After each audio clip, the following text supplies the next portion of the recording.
मुआज़्ज़ज़ साहबी हज़रात, आज मैं Vehari central jail के दौरे पे आया हूँ और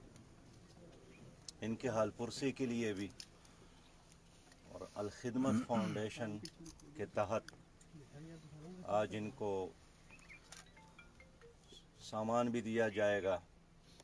मास्क भी है, साबुन भी है, बुखार को चिक करने वाले एक दो मशीनी भी है और ज़ाहिर है ये एक अलामती ताउन है, लेकिन इंशाअल्लाह ताला इससे इंतज़ामिया को भी हौसला मिलेगा और यहाँ के क़ैद में जितनी भी क़ैदी है उनको भी एक हिफाजत का पैगाम भी मिलेगा और एक सामान भी मिलेगा। और ज़रूरत इस अमर की है कि इस वक्त पाकिस्तान के तमाम जेलों में जितना भी इंतज़ामिया है और बड़ी तादाद में जो क़ैदी मौजूद है उनकी हिफाजत का इंतज़ाम किया जाए, इसलिए कि अगर खुदा न ख्वास्ता ये वबा यहाँ एक बार फैल गया तो ना हॉस्पिटल में इतनी गुंजाइश है, ना इतने वसाइल है, इसलिए दवाई से परहेज़ बेहतर है और एहतियात बेहतर है। तो हमारे रज़ाकारों ने अल खिदमत फाउंडेशन इंतज़ामिया को सामान और परसों में पेशावर सेंट्रल जेल के करीब बिल्कुल हॉस्पिटल, पुलिस हॉस्पिटल में भी गया, वहाँ तो उन्होंने क्वारंटाइन सेंटर भी बनाया है, तो वहाँ के खुराक का सारा इंतज़ाम भी अल खिदमत फाउंडेशन ने अपने ज़िम्मे लिया है। तो हमारी ये कोशिश है कि पाकिस्तान के लोग हैं जिनके साथ अपने वसाइल नहीं हैं, तो अल खिदमत फाउंडेशन उनके मसले को अपना मसला समझकर खिदमत कर रही है। रात तक जो मालूमात फील्ड से हमें मौसूल हुए हैं उसके मुताबिक 63 करोड़ से ज़्यादा रुपये से ज़्यादा राशन हमारे कारकुनान ने तकसीम की है और 33 लाख लोगों तक किसी न किसी सूरत में, और इसके साथ जितना भी मुतल्लिक़ा चीज़ें हैं ये हमारे कारकुनान ने 33 लाख लोगों तक पहुंचाई है। इसके साथ जो अल खिदमत ख़वातीन हैं उन्होंने भी बहुत अच्छी कारकर्दगी दिखाई है और उनने माशरे में जो गरीब ख़वातीन हैं, ख़ासकर जो बेवाएँ हैं, जो उनकी यतीम बच्चे हैं, उनकी ताउन का सिलसिला भी शुरू किया था। तो ये उससे बड़ा वबा है, वो दहशतगर्दी का वबा कुछ ख़ास इलाक़ों में था, लेकिन ये एक ऐसा वबा और बला है जिसने हर दरवाज़े पर दस्तक दी है और दरवाज़े के अंदर जाकर फिर हर फ़र्द को छेड़ता है। तभी तो हमने मशवरा दिया कि एक नेशनल एक्शन प्लान बनाया जाए और वज़ीर आज़म दिल बड़ा करके तमाम सियासी रहनुमाओं से राबिता करे। हमने ख़ुद अपनी 30 से ज़्यादा हॉस्पिटल्स और तमाम एम्बुलेंस और रज़ाकार की पेशकश की हुकूमत को कि वो इनसे काम ले ले और मिलकर एक जॉइंट स्ट्रेटजी के मुताबिक काम करते हैं। लेकिन हमारी बदकिस्मती है कि इतनी बड़ी मुसीबत के वक़्त भी हुकूमत ने रवैये को मुस्बत नहीं बनाया और वन विलिंग करने पर ही हुकूमत इसरार करती है, जबकि बार बार एतराफ़ भी करती है कि हम तन्हा ये काम नहीं कर सकते, लेकिन उसके बावजूद भी अपने आना के गुंबद से बाहर निकलने के लिए तैयार नहीं है। ऐसा लम्हा है कि इंसान के अंदर आजिज़ी होना चाहिए, खाकसारी होनी चाहिए, लेकिन हमारी आजिज़ी और खाकसारी के बजाय उसमें और भी उकड़, और उसका सारा नुकसान आवाम को हो रहा है। और परसों जनाब वज़ीर आज़म साहब ने फरमाया है कि अब में 1.5 लोग मर सकते हैं। हमने बहुत सोचा कि एक का मतलब तो समझ गए, आधा कैसा होगा, लेकिन हमेशा की तरह पहली बात करती है और बाद में उस पर सोचती है। और आज भी वज़ीर आज़म ने कहा है कि इस वबा में इजाफा होगा। तो हम हुकूमत से कहना चाहते हैं कि वर्ल्ड बैंक और IMF का इंतज़ार किए बगैर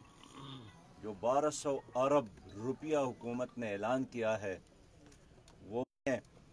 और हुकूमत का असल अमली तौर पर मॉडल तो इटली ही लगता है।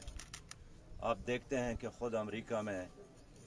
लाशों के लिए कब्रिस्तान ख़त्म हो गई, और अब वो बड़े बड़े घड़े खोद कर उसमें इज्तिमाई लाशों के लिए बैग कम पड़ गए हैं। और ये बदकिस्मती है कि अगर चारों तरफ कोरोना ने दुनिया का ये हशर कर दिया और बड़े बड़े सुपर ताकतों को सरनगू कर दिया, तो हमारी हुकूमत को भी, हमारे सियासी जमातों को भी, हमारे मुआशरे के तमाम मुअस्सर लोगों को भी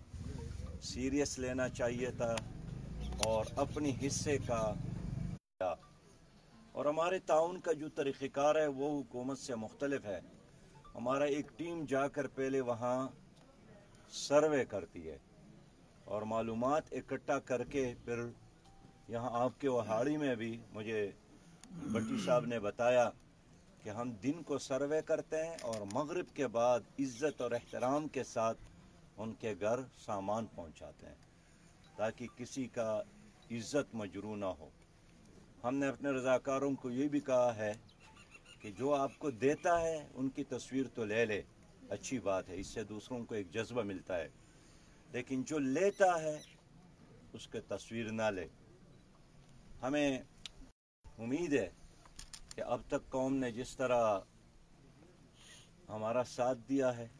इंशाअल्लाह उनका ये ताउन हमारे साथ जारी रहेगा। और हम भी अपनी कौम के साथ वादा करते हैं कि वो जो एतमाद करते हैं इंशाअल्लाह हमारा कारकुन उनके एतमाद को ठेस नहीं पहुंचाएगा। मैं एक बार फिर आप तमाम सहाफ़ियों का शुक्रिया अदा करता हूं और उम्मीद रखता हूं कि जिस तरह डॉक्टर्स जो है वो फ्रंट लाइन के फाइटर है, उसी तरह सहाफ़ी भाई भी हमारे इस मोर्चे के फ्रंट लाइन के फाइटर है। और आपकी कारकर्दगी को, आपकी जुर्रत को, रिस्क लेने के इस अदा को मैं सलाम पेश करता हूँ। अमीर मोहतरम, आप बताइएगा कि अल खिदमत तो काम कर रही है, लेकिन क्या जो अस्पताल में डॉक्टर्स और जो पैरामेडिकल स्टाफ क्या पूरा जो सामान पहुंचा रही है, क्या वो काफ़ी है? और क्या समझते हैं कि अगर हुकूमत नहीं कर रही तो अपोजिशन के पास क्या एजेंडा है, किस तरह से वो करे तो इस वबा को रोका जा सकता है? जैसे देखिए, एक दिन उन्होंने दिन मनाया डॉक्टर को सलाम पेश करने का और ऐलान किया कि ये हमारे हीरो है, और दूसरे दिन डंडे उठाकर क्वेटा में उसकी खोपड़ियाँ तोड़ दी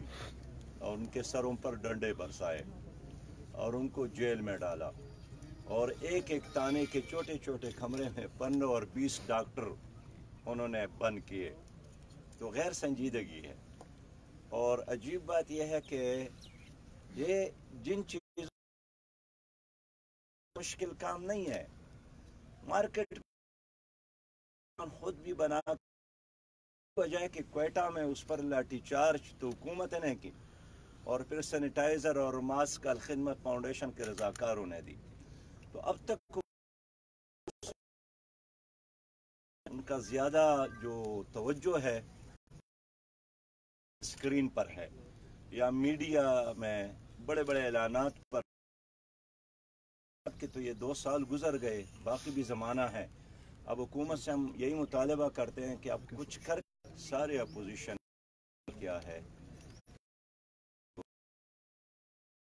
اور ان کے بارے میں حکومت کا جو اس نے ہمارے عام پاکستانی کو مطمئن نہیں کیا۔ اچھا امیر صاحب، یہ جو کہا جا رہا ہے کہ تاجر کہہ رہے ہیں کہ ہم لاک ڈاؤن کے خلاف دکانیں کھولیں گے، لاک ڈاؤن، اس حوالے سے جماعت اسلامی کیا کردار ادا کرے گی؟ اس میں اسلامی کے پاس کوئی ایجنڈا ہے کہ اس کو کس طریقے؟ دیکھیے، ایک ہی راستہ ہے، وہ یہ ہے کہ وفاقی حکومت اور چاروں صوبہ اس آگ کو بجانے کے لیے تعاون کیا جائے۔ تو 6 مہینے بعد بادشاہ سلامت کا خط پہنچا اور یہ آرڈر دیا تھا کہ آگ کو بجھایا جائے۔ تو یہ لگتا ہے کہ ہمارے جو اسلام آباد کے حکمران ہیں وہ بھی یہ ہماری اسی چیز میں ضائع کریں گے۔ میں اس لیے کہتا ہوں کہ پوری انجام دے رہے ہیں۔ اس کے بعد میں آپ سے یہ پوچھنا چاہوں گا کہ اوورسیز پاکستانی بہت سارے سفارت خانوں کی کارکردگی اور حکومتی اقدامات کے حوالے سے آپ کیا کہیں گے؟ اچھا حضرت، اس میں تھوڑا سا ایڈ کر لیجیے گا، اس وقت حکومت جو ہے وہ عمومی طور پہ دینی طبقے کی طرف جو ہے وہ ان کا انگلی اٹھی ہوئی ہے کہ ان کی طرف سے کرونا پھیل رہا ہے، اور ان کو اس وقت رویہ بہت زیادہ شرمناک ہے کہ ہر چیز میں مسجد کو ہدف بنا کر، ٹارگٹ بنا کر بدنام کرنا، یہ دوسروں کا ایجنڈا ہو سکتا ہے، مسلمانوں کا نہیں۔ اور جہاں تک اوورسیز پاکستانی کی بات ہے تو میں یہ عرض کروں گا کہ ایک تو جو باہر سے آتے ہیں، حکومت پاکستان اس کو مشکوک سمجھتی ہے اور ان کے ساتھ مجرموں جیسا سلوک کرتی ہے۔ میرا یہی ڈیمانڈ ہے کہ ان لوگوں کو عزت کے ساتھ، پروٹوکول کے ساتھ علاج کی تمام سہولیات مہیا کی جائے اور اس کو مجرم نہ سمجھا جائے۔ بیرونی ملک پاکستانیوں سے میں کہوں گا کہ جو سفارت خانے ہیں یہ تمہارے لیے ہے، اور سفارت خانے اپنے دروازے کھلے رکھے ان لوگوں کے ساتھ رابطے کی